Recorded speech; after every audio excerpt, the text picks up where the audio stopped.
What's up YouTube? It is Dragon Blazer back with another Inazuma 11 rant video.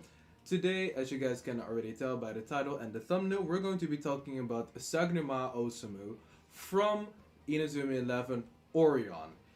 This character was so cool and so amazing in the first generation. The first generation season 2, Saginuma was fantastic. He, of course, was introduced in season 2 and he was introduced as Desarm. He was one of the most, I think, honestly, this character has been the craziest goalkeeper in the entirety of season 2.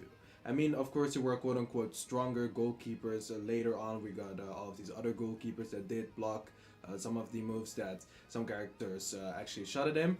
But for example, we had, I think, the goalkeeper from Diamond Dust, and we also had the goalkeeper from Prominence, and we also had the goalkeeper from the Genesis.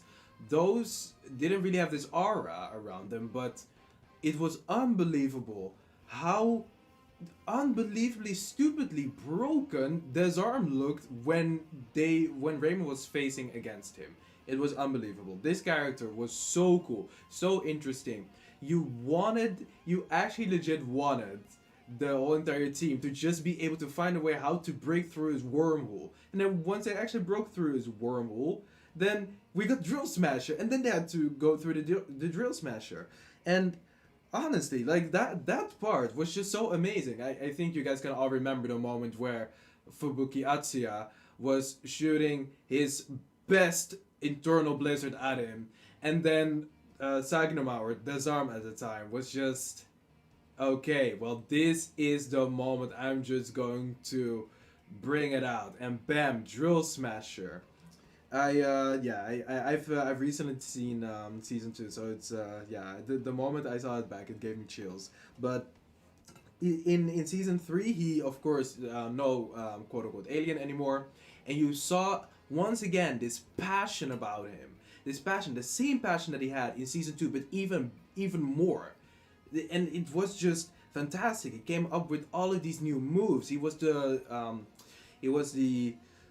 captain of Neo Japan. He was so strong, so unbelievably strong. And you just knew, okay, this man has really been out. This a really, really good character. He is really strong. From season 2, he has developed himself from losing, first actually winning, only winning, and just being the one of the cockiest characters in the anime. Just being so confident, knowing, okay, if anything comes at me, I can stop it, and I have my own shot as well, and I'll destroy everyone. I'll shoot through Endo, and I'll destroy his Sega Notiken, and I'll just do whatever I want to do, and my team is going to destroy them all. From that confidence, he actually went to, okay, well, I gotta actually stay a bit more humble. I gotta just I gotta do my thing, gotta do my part, but I also want to get stronger, and I know there are other people who are also on a level, but I want to go beyond that again. I want to beat all of you guys. I want to once again be on top, which was fantastic. And that is who he was in season 3. I mean, he still lost the game, but that match of Neo Japan versus Inazuma Japan is still one of the best matches in season 3, and that says a lot because season 3 had a lot of good matches.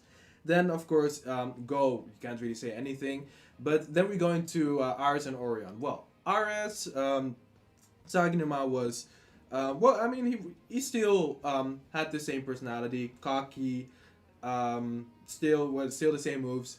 Of course, the Wormhole and Drill Smasher was a pretty cool match. It was nerfed though. You could notice that he was nerfed. He didn't really have that same fire to him, but still, I mean, he was still there. But in Orion, this character was just.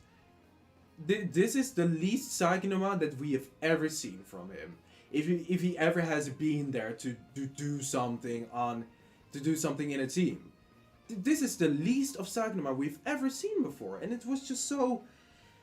I don't know, man. It was, to me, I just thought, okay, it's a bit disappointing because we're just gonna get into the matches that were happening after China, because the match where Orion was playing, where Inazuma Japan was playing against China, they actually used Saginuma for the first time.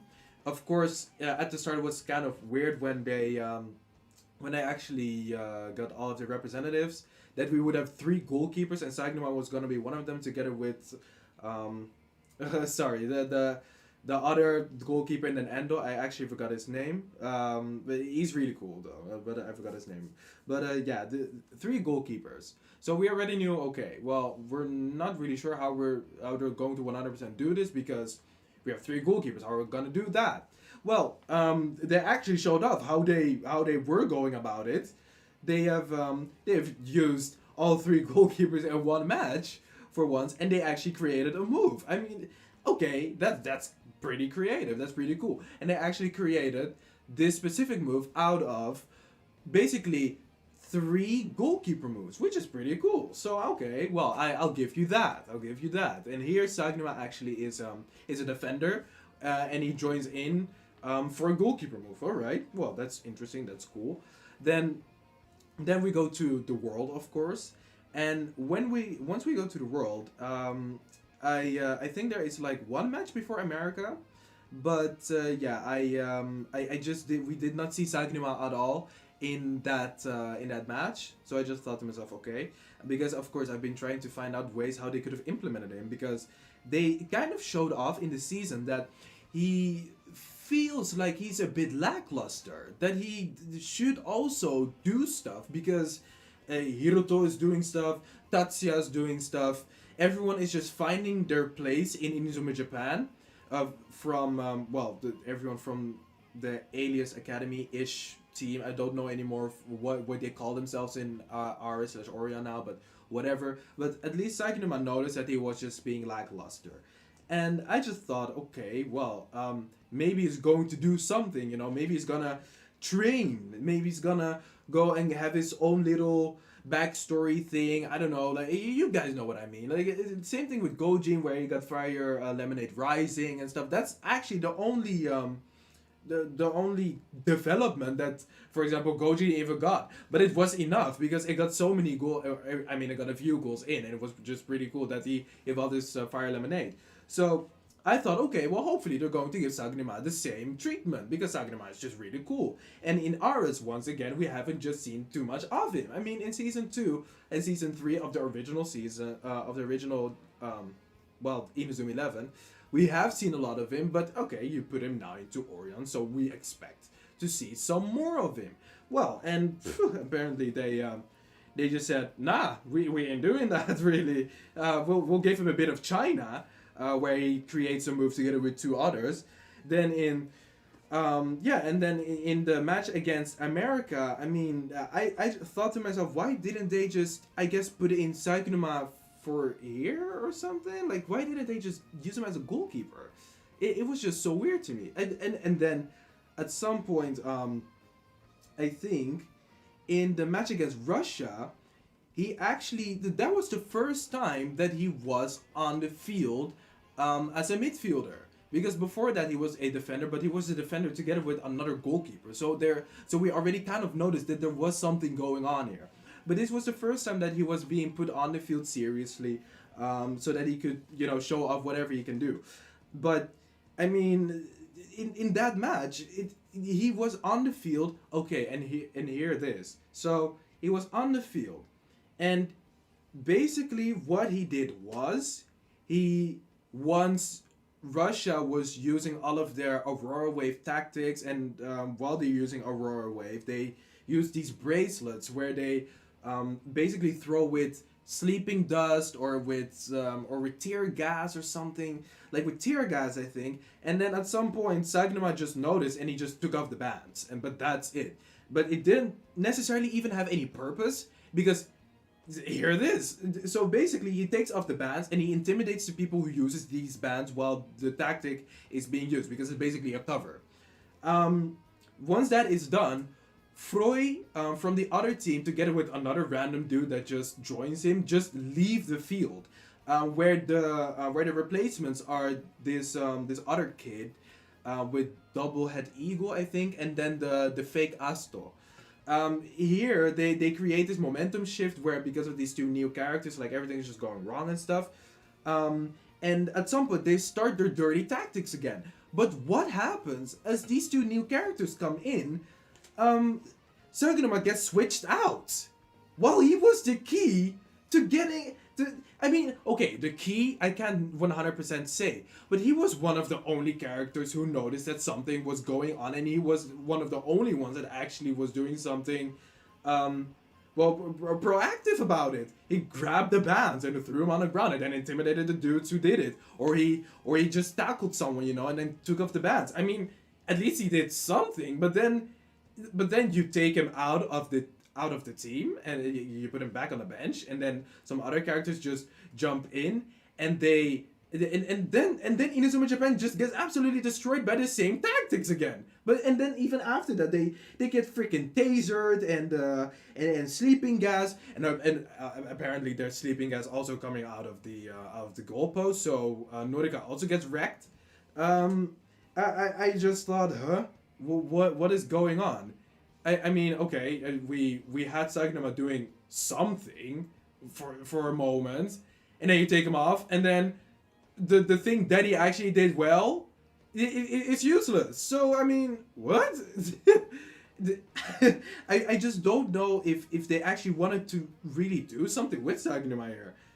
I just don't know. And then let's see, in the match versus Brazil, I just thought, okay, well, Atsuya and Gojin both used moves. They used Hisasu Magoroshi and Fire Lemonade Rising. But, I mean, we've already seen those moves. And I just thought, okay, well, maybe we could have had Saginuma actually make a goal there with Gungnir. Because where is Gungnir?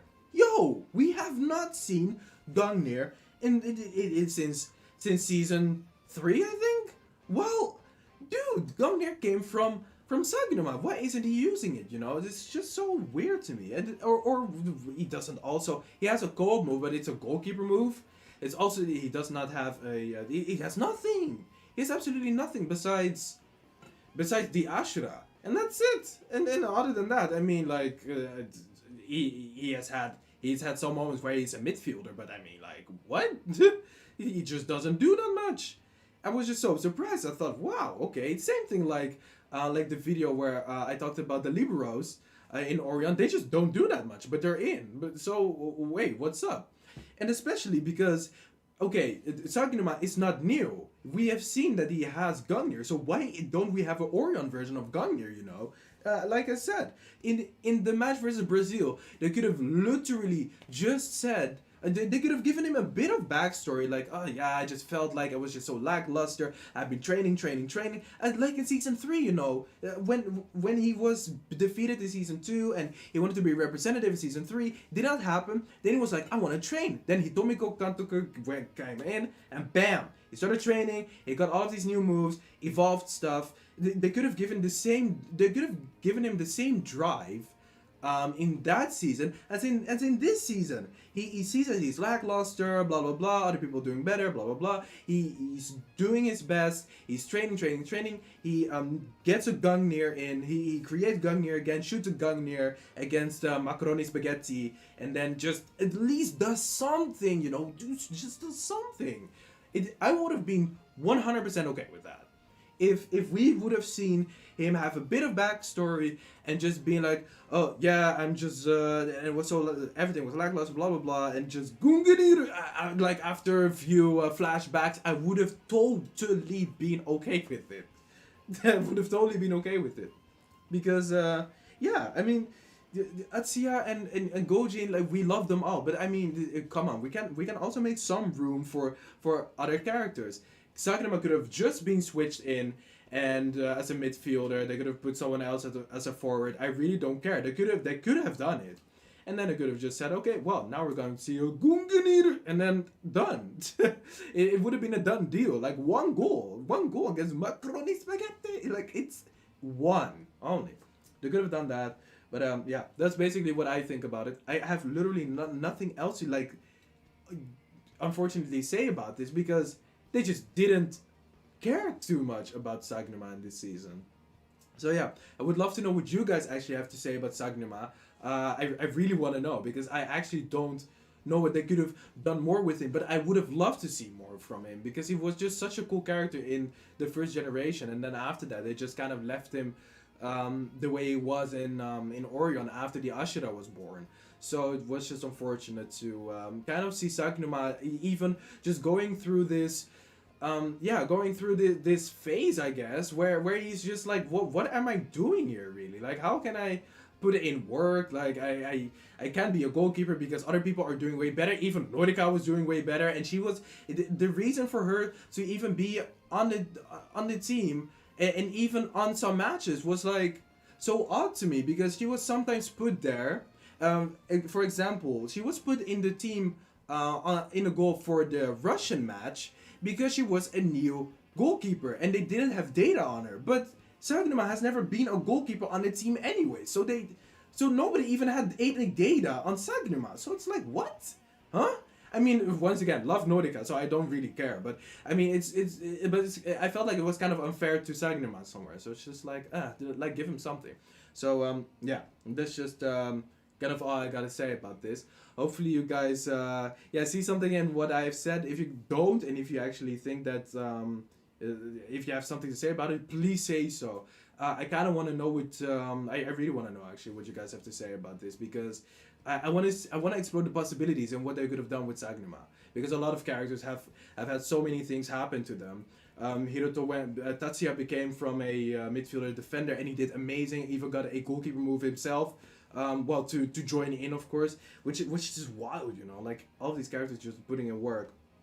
And also, if you guys did not know, Saginuma is one of the only characters in, let's say now, in the entirety of the Inazuma 11 universe who has actually had every single position. He has been, of course, a goalkeeper. He has been a defender in Orion. He has been a midfielder, of course, in Orion and in the season 3. And he has also been a forward as Desarm. So, you know, dude, a character that has had every single position and you don't utilize any of it, would have not been me. Would have not been me. You would have put him on screen like that. But whatever. I would love to know what you guys have to say. I'm done here. So thank you so much for listening, and goodbye.